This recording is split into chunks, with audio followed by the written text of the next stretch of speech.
Hey everybody, happy Wednesday, December 13th. Welcome to the TED Show. We're on episode 76. Having a great day. It's beautiful up here at the Citrus Club, and I am with a very special guest. This is Jake Romeo. Is that how you pronounce it? Yeah, Romeo. Okay, Romeo, I did it right. And he is the winner of the Fashion Edge, which we'll get into it in a minute, what that means. So welcome, and let us know that you can hear us. We're also streaming live, or attempting to, on Instagram. So let's make sure that you can hear us, see us. That will be helpful. So hold on just a second, I'm gonna look. Welcome, Jake. Welcome, thank you. I'm so happy to have you. Can you guys in the background, we have a whole slew of people in the background right now, meaning there's two people. Let us know that you can hear us, let us know that you can see us, and I'm just gonna keep on going. 11:30, people are probably like, what are you doing at 11:30, Ted? So tell me a little bit about your background. So I'm originally from Paterson, New Jersey. I was born in Ridgewood. Okay. So what is Paterson, Bergen County or Passaic? Passaic. Okay, so yeah. Passaic. Yeah. Yep. Okay. I don't have the accent anymore. You don't sound like you do either. No, I lost it. But so I was born in Paterson. I lived there for a couple years, and then I moved to Philadelphia.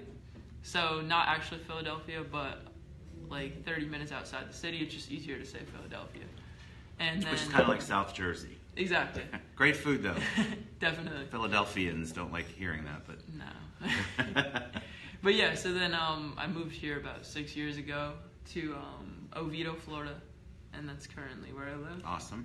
Yeah. And what brought you down here? Just family needed to move? Yeah, wanted to move. family reasons. Aren't you glad you're not in that cold anymore, or do you like the cold? Part of me misses it, but part of me is happy. It was freezing this morning, and I was whining.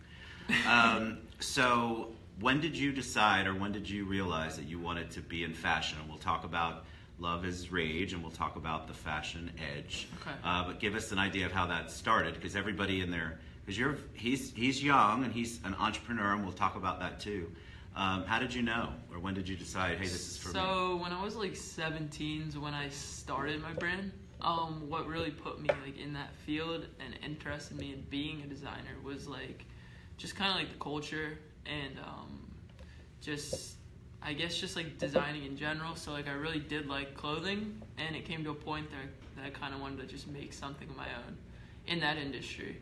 So yeah, when I was 17, I decided to start my brand. And yeah, ever since then, I've been working on it. What's your brand? Let's talk about it. So the name of it is Love is Rage. And Love is Rage. Yeah. How did you come up with that? So I started first with the design, and the logo that I was able to create was a knife going through a rose. So once I made that logo and I stuck with that logo is when I kind of came together to make the name, and that name kind of just fit, and then it started picking up attention as well. So the theme is heart, a dagger through, or a knife through heart. The rose. The rose. Yep. So it has to be a rose. Why specifically the rose? I don't know. I just like, you like how it's pretty. Roses. Yeah, it's nice. Did you have an idea? So you came up with a name after you had already begun the design. Yeah. And how does that motivate? Like, what do you, when you're going into design? Because I feel like I'm enough of an expert because I've watched 10,000 episodes of Project Runway with my wife. But how do you come up with that? What is your muse, or what is your inspiration when you're designing? And especially this line, Love is Rage. What did you start with? So I kind of just like started with things that I like. You know, I really like how the theme of the brand is kind of like, it can be looked at as kind of dark, but it can also looked at as more of like an intense emotion. Sure. Which is important, because like when you're making something that like you care about and that you love, you know, you have to be like fully engaged in it, and you have to have intense feelings about it if you really do care about it. So it's kind of just like, so what was your first piece that you created for the line? So the first pieces were actually just simple t-shirts. Simple t-shirts with my designs on it, hand-drawn designs. And so you draw? Yeah, so that's not necessarily like people would. I thought maybe you designed clothes and that was it. Not that that's small. Believe me, I can barely dress myself. But you also do the drawing. Yeah. Okay. So everything that goes into my brand is 100% me. No one's helped me, and it's just me. I design, I make it, I the business, communication, all of So that. how do you go from, all right, I have a passion, which you have a passion for fashion, and then you say, all right, I have enough of a passion and I'm talented, because a lot of people think they're talented and they're not. You can just look at American Idol anytime they have the auditions on there, and it's a pretty funny thing to see. But and then you turn it into a business, because fashion isn't necessarily easy to become a brand and to create your own brand. And we talked earlier, he's got almost over 11,000 followers on Instagram. And so you're obviously working at it properly to build the brand. But how? How do you go from this is my passion to this is my business? So a lot of it is just marketing and connections. So connections are super important in the industry, because each person knows another person, and that can get you along pretty far. So what I did is I started building my connections and just people in the industry, and I actually got in touch with a few celebrities. One is Trippie Redd, who has over 1.2 million on Instagram. Wow. So I reached out to him about the brand, about promotion and stuff, and he really liked the idea of it and the image that the brand kind of conveyed. So I linked with him, and we started building a little bit of a relationship, and now like I'm gonna do promotion pictures with him. And that's awesome. Yeah, that's so really cool. Definitely just getting the idea out there, and then when someone sees your clothing on someone that they are interested in, they get an interest in the clothing, which is important. That's kind of the power of Instagram, especially. Exactly. Because social media in general. It's all, well, it's funny because I tagged Jake in Facebook, and he's like, I never go on Facebook, because that's not really a marketing tool that not just your industry, but your age group doesn't really use Facebook. Yeah, so this generation is definitely more focused around like Instagram, Twitter, Snapchat, stuff like that. Because it's visual. Instagram was originally, and it still is, people look at it for the pictures. Exactly. They're not looking at it to share, like, here's my food I ate today, unless that's your story, I guess. Yeah. But that's not how you build a brand. You really can build a brand based on the images that you post on your, here we go, I'm old, Instagram page. There we go. There's too many, yeah. Mm-hmm. So how did you start that? Because you have you got in touch with a celebrity, which people don't understand how easy that can be to actually engage a celebrity on. No, it's not hard. I mean, they're people as well, He's young. He's, I believe, 19 as well. So it's just... I'm old. He's 19. Yeah. Wow. That's awesome. Mm-hmm. Yeah. I have a son your age and a couple kids older. Okay.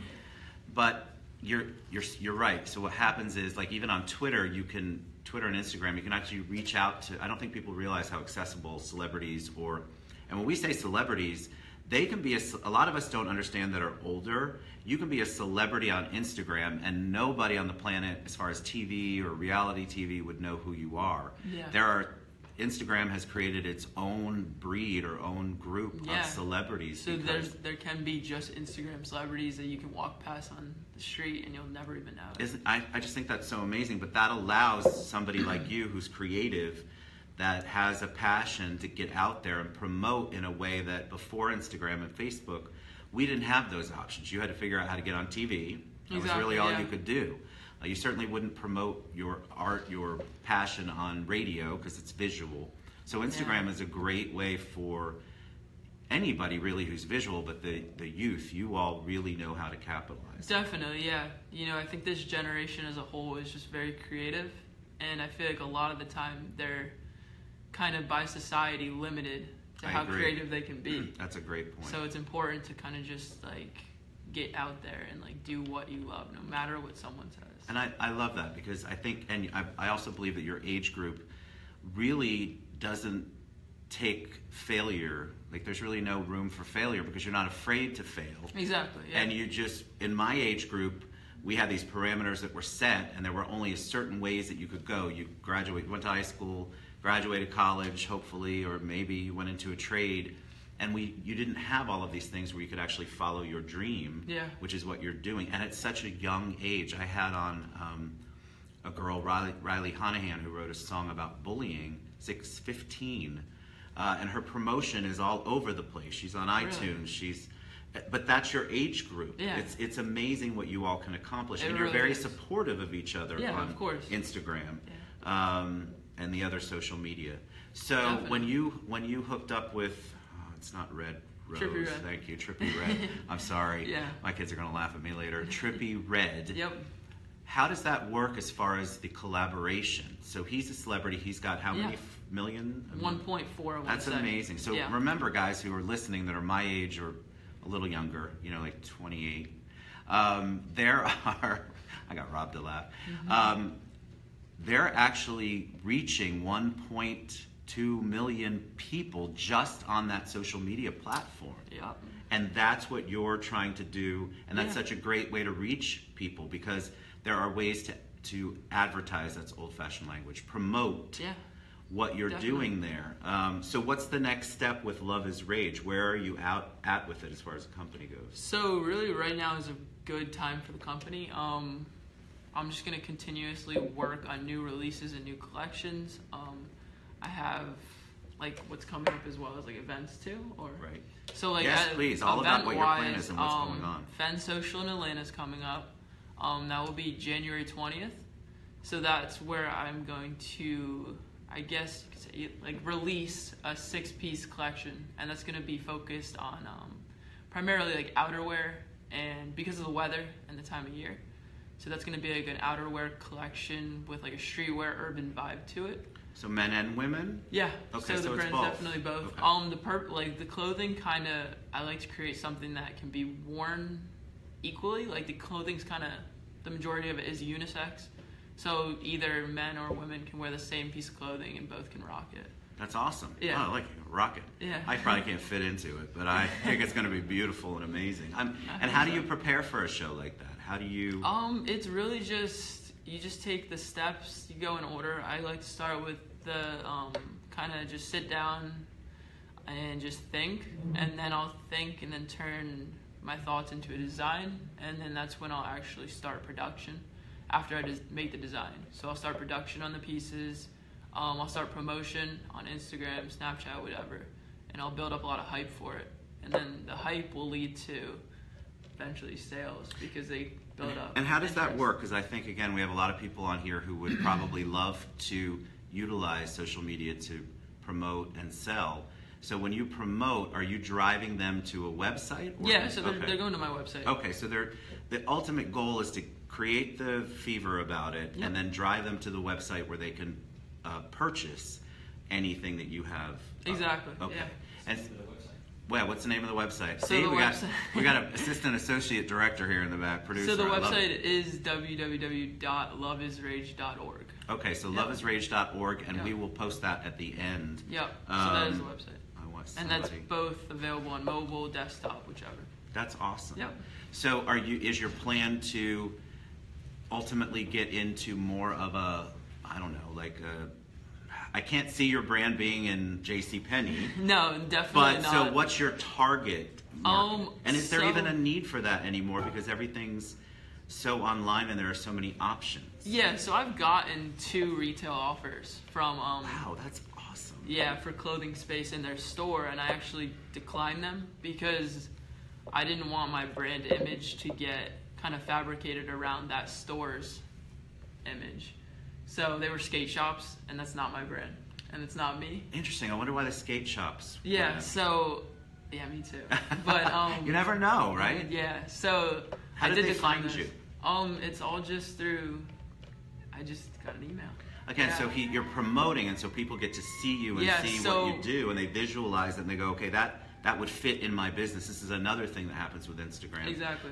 This could be a good connection for so-and-so because they see the image, and people are so drawn to images. That's why Instagram's so powerful. And it's also, too, media articles help, too, like magazines, just platforms like that. Like BuzzFeed helped me a lot. Tell me about BuzzFeed, because I've heard of it.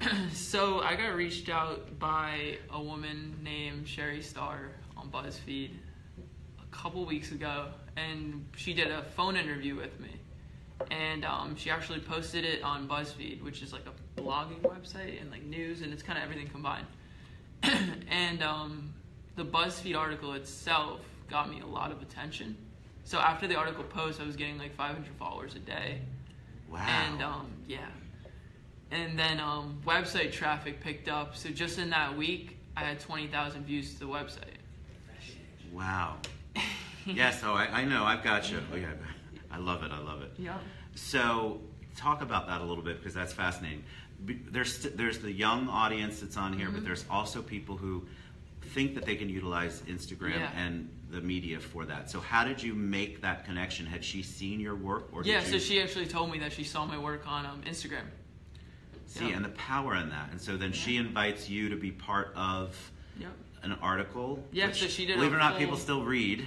They don't just look at pictures. So the article itself helped you build your business, and it directed them to your Instagram or to your your website or both. And see, that's interesting to me, because I think people again think that they have to pay a whole bunch of money to advertise in a magazine. You really don't. And you really don't anymore, which is great. And you all have demanded that. I think your group, Millennial, which are you considered a millennial, maybe? 98. Oh, God.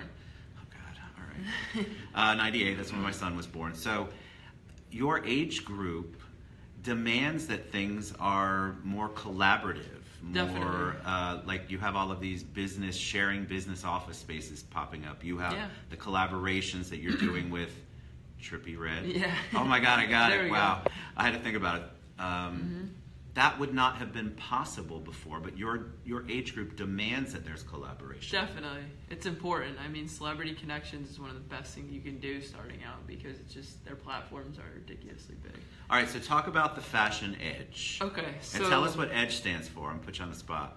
Emerging Designer Gauntlet Exhibit. All right. Yeah. I remember. So it is an acronym. That's correct. So the Fashion Edge took place on November 10th, and that was at Tier Nightclub.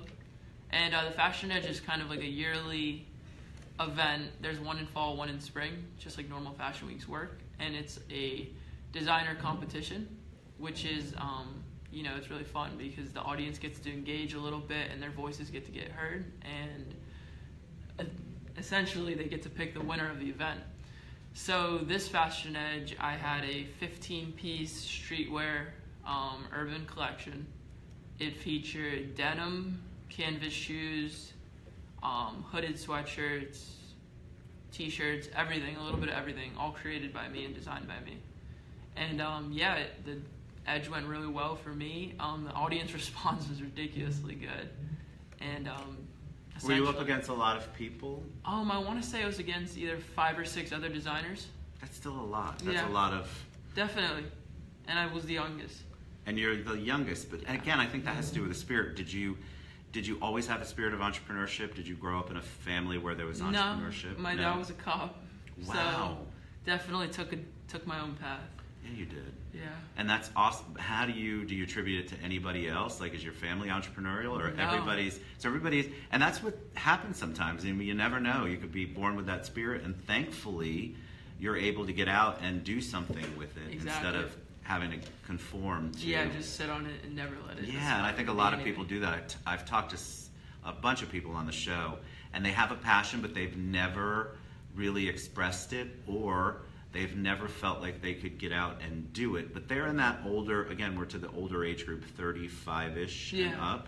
And I think it's because they are just so used to conforming and don't... First of all, they don't know how to use social media. And if they don't, so they're still thinking in the way that old people like me think. Yeah. And you all have really forced pushed the button on that. Definitely. And I think that is so cool that you're able to do that and work within an industry that, exciting. Especially on fashion. I mean, everybody's fashion oriented. Definitely, yeah. And we have shows all over the place. So talk a little bit more about these two associate producers that are over here. Because they're part of their Fierce Entertainment Network, and that's who launched the show, right? That's who did the show. So the event was launched by Fierce Entertainment Network, which is also going to be the event I'm going to be doing in Atlanta. And Fierce Entertainment Network does a variety of shows. They like to do Fen Socials once a month, which is kind of like a big networking event that everyone can get together and just kind of network. And like we talked about before, networking is so important in this industry and every industry. Is it cutthroat at those? Like, does everybody support each other, or is it really fat? I've only been There's got to be a show involved there, right? Yeah, so I've only been to one, but it was very fun, and I met a lot of cool people. That's good. Yeah. And so everybody supports each other. It's more Exactly. Again, back to the supporting and collaboration. Exactly, and that's so important. And I think that you all demand that again. I think it's so awesome. So Definitely. what's next after the fashion show? Like, you're working with Trippie Redd. Yeah, so Trippie Redd, a couple other celebrities.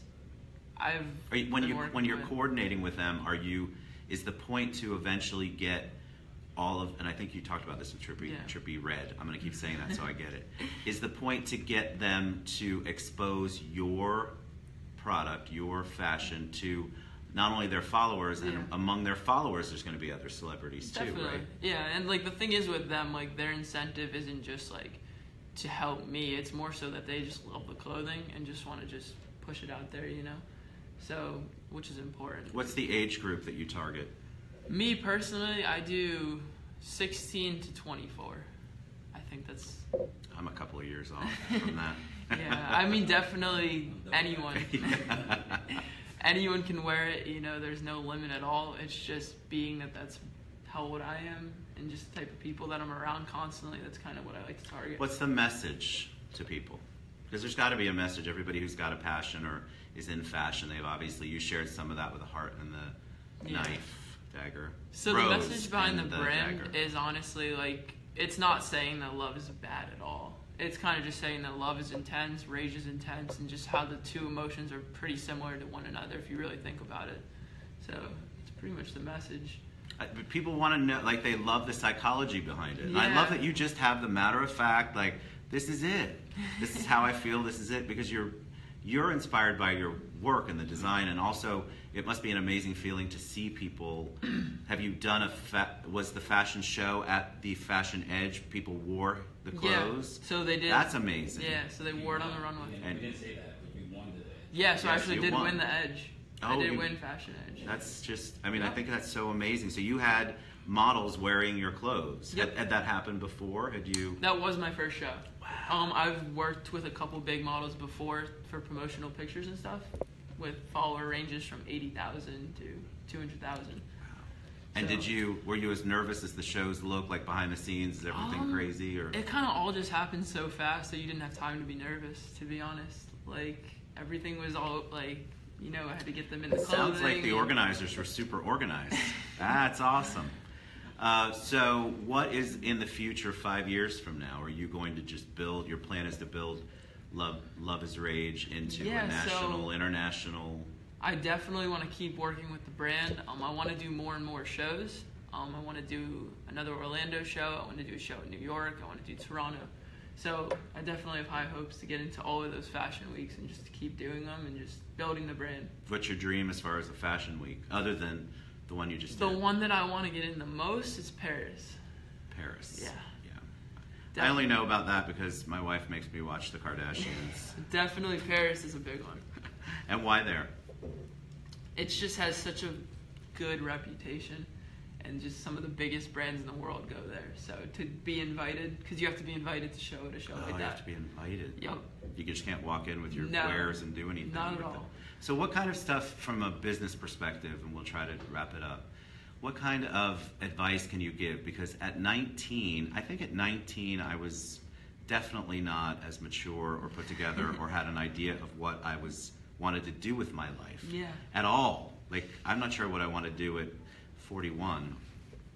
But I think that's so amazing. So what kind of advice can you give them as far as the entrepreneur side? Because the way you made it sound, and I know that's because that's how you are, that's what I've learned, is that it was just a matter of fact it was going to happen. Yeah. You just determined it was going to happen. But a lot of people don't have that confidence that you have. So give them some like basic tip or two on how to utilize Instagram to reach out to people, or what you think somebody should do. And it doesn't have to just be in fashion. You did it as a business owner, a business guy.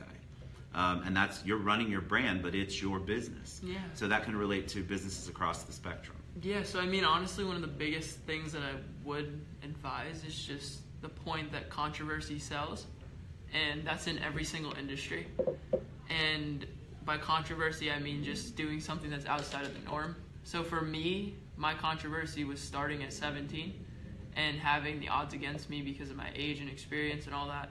And just being young, you know, it gives me that I guess I want to say, like, extra reach, because people look at me like I'm outside of that norm, you know, because anyone can design clothing, but to start at such a young age, or start anything at a young age, you know, you have to definitely, you're jumping into something that's taken over by people that are twice your age, 3 times your age. Yeah, how do you stay true to that? How do you, because you're right, as you're growing, you're going to have to release some of the control, or at least get more and more people involved. Yeah. And obviously you're doing that now. How are you handling that, or what? Yeah, so I mean, definitely you just got to stay true to yourself. You know, you have to stay humble, because like you can't get too cocky, because at any time, you know, your brand or your business can fail. So you have to definitely just stay true to yourself, stay humble, and just work day and night. Because it's your baby. I mean, exactly. This is your baby, your brand. But at some point, you have to relinquish some of the direction, because there are people who have the connections who are going to come in and they're going to want to tell you to do, Jake, do this, do that. And so you have to have, and you're obviously incredibly grounded, which is what I'm most impressed with. The brand is amazing, and we're going to give all the URLs in a minute and we'll post it. But you're grounded, and you know there's no, like, I shot a couple of questions at you just to try to figure out where you were at, and there was no deviation from the fact that you know what your vision is, which is so important. He knows what his vision is. He knows who he has to surround himself with. He's done the research. Talent's one thing, but being a business person is another. Yeah, it's and so completely different. But you you're grounded enough to know that you need to reach out to people. You've got a talent and a brand, but that doesn't always equate to having a successful brand. Or no, business. not at all. And so I love the fact that you're grounded enough where you know what your steps are. You're willing to trust people, like you're working with these lovely people behind us, which we'll tag them later. And you're out there really engaging. You're not just letting it slip by or let somebody take control, and you know what your vision is. And I think a lot of people miss out on that. Yeah. They don't, definitely. They might have an idea of what their vision is, but they're not grounded enough, or they're not secure enough to go forth and try to make it happen. Yeah, and it starts at a young age, you know, like we start at a young age having like I want to say like huge imaginations. Right. And I feel like society sometimes limits us to really reaching our full potential within our imagination.